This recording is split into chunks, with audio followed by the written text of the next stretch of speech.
आजकल की भाग-दौड़ भरी ज़िंदगी में हम लोगों के पास 2 मिनट का टाइम नहीं होता है, ना खुद के लिए, ना दूसरों के बारे में सोचने के लिए। अच्छा, आजकल हम लोग इतने इम्पेशेंस हो गए ना कि बिल्कुल सब्र नाम की चीज़ तो हमारे अंदर है ही नहीं।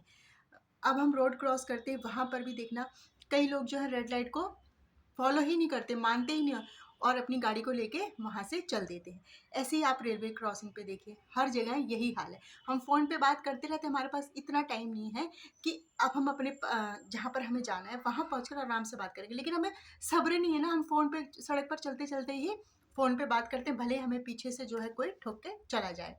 तो सब्र नहीं है। मेरी एक फ्रेंड है, मैं उसका फ़ोन मिला रही थी, फ़ोन उसका जो है लग नहीं रहा था। वो मुझे मार्केट में मिली, मैंने उससे बोला, मैंने कहा भाई तेरा फ़ोन क्यों नहीं लग रहा है? उसने बोला मेरा नेट नहीं चल रहा था और मुझे गुस्सा आया, मैंने फ़ोन को पटक दिया। मतलब आजकल पेशेंस तो है ही नहीं। अच्छा, नुकसान किसका हुआ? उसी का हुआ। तो मैं आपको एक छोटी-सी कहानी बनाती हूँ, मैंने नेट पे पढ़ा था, मैं आपके साथ शेयर करती हूँ।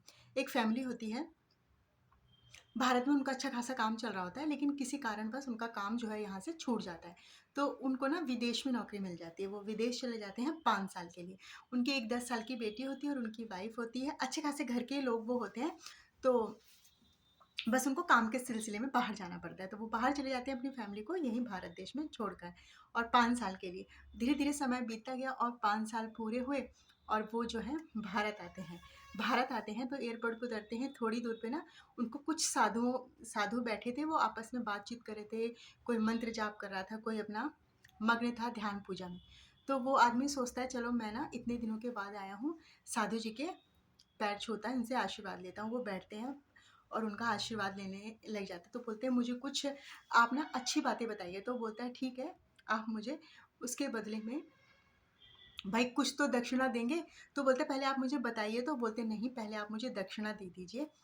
तो वो साधु बाबा को दक्षिणा देते हैं। वो बोलते हैं कभी भी आप कोई भी काम करते हो ना, कोई भी फैसला लेते हो, कोई डिसीजन लेते हो, आवेश में आके, क्रोध में आके, गुस्से में आके कभी मत लेना। कोई भी काम करने से पहले, निर्णय लेने से पहले 2 मिनट जो है रुक कर आप ज़रूर सोच लेना। वो साधु महात्मा को प्रणाम करते हैं और अपने घर की तरफ चल देते हैं। वहाँ पर घर पे जाते हैं तो उनको जाते-जाते ना शाम हो जाती है। शाम मतलब रात हो जाती है, लगभग सारे लोग जो हैं घर के, उनकी वाइफ़ और उनका बच्चा जो है वो सो चुका होता है। तो वो पहुँचते हैं घर पे, तो जो माली होता है वो देख के खुश हो जाता है कि साहब आप आ गए। मतलब काफ़ी खुशी होती है, इतने सालों के बाद मिलते हैं वो लोग। फिर वो बोलता है ठीक है, घर में सब लोग सो रहे हैं, माली बोलता है।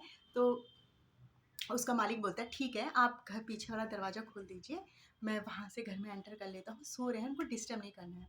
तो जब वो घर में एंटर करता है पीछे से, तो बेडरूम का दरवाज़ा खुला ही रहता है क्योंकि वो बच्चा और वो माँ 2 ही लोग रहते थे। तो वो जब घर में एंटर करता है, देखता क्या है कि उसकी वाइफ़ के साथ एक जो है लड़का बेड पे लेटा हुआ है। अब उसको बहुत गुस्सा आ जाता है, इतना गुस्सा आ जाता है, इतना आवेश में आ जाता है, उसका दिल करता है जो उसकी पिस्टल है ना, वो निकाले और अपनी वाइफ़ को गोली मार दे। हालाँकि उसने पिस्टल को हाथ में ले लिया और वो गोली मारने भी जा रहा था, लेकिन उसको वो साधु महात्मा की ना बात याद आ जाती है कि कोई भी निर्णय लेने से पहले 2 मिनट सोचना। उसने सोचा कि मतलब 2 मिनट में वो बैठ गया, उसको कुछ समझ में नहीं आया और वो सोचने लगा कि मैं क्या करूँ? तो साथ में ही टेबल था, उसमें ना ग्लास रखे थे। वो ऐसे जब बैठा टेबल पे तो झटका लगा, वो ग्लास जो है स्टील के नीचे गिर गए। नीचे गिर गए तो स्टील के गिलास आपको पता है आवाज़ बहुत करते हैं जब नीचे गिरते हैं। तो उसकी वाइफ़ ना एकदम से उठती है और देखती है सामने उसका पति। बहुत खुश होती है और एकदम से ना उसे वो शॉक भी लगता है कि अरे! ये कैसे आ गए? वो खुश होती है। तो लेकिन आदमी का जो माइंड है वो साथ में लेटे हुए इंसान पे था, उस लड़के पे था। तो जब वाइफ़ उठती है और विश्वास हो जाता है उसको कि हाँ, कि मेरे पति जो हैं घर आ गए। तो वो अपनी बिटिया को ना उठाती है कि बेटा आप उठो। तो उसका पति ना शॉक हो जाता है कि मेरी तो बेटी थी, बेटा कहाँ से हो गया? तो वो उठाती है और वो लड़के उसको लड़का बना के रखती थी, पग डाल के रखती थी।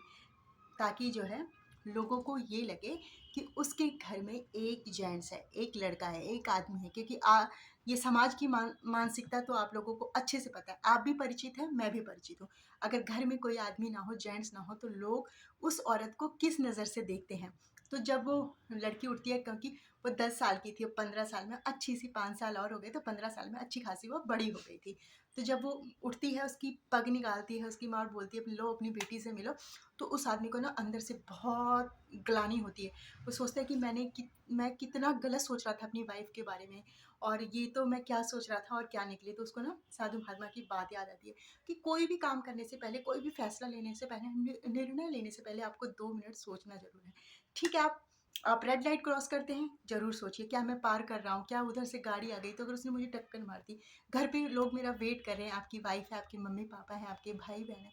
तो कोई भी काम करने से पहले आप रोड पे चलते हैं तो प्लीज़ फ़ोन ऐसे कान में लगा के, या फिर आजकल ईयरफ़ोन लगा लेते हैं, वो सब मत कीजिए। ज़िंदगी जो है वो बहुत ही अनमोल है, और कोई भी फ़ैसला लीजिएगा सोच समझ कर।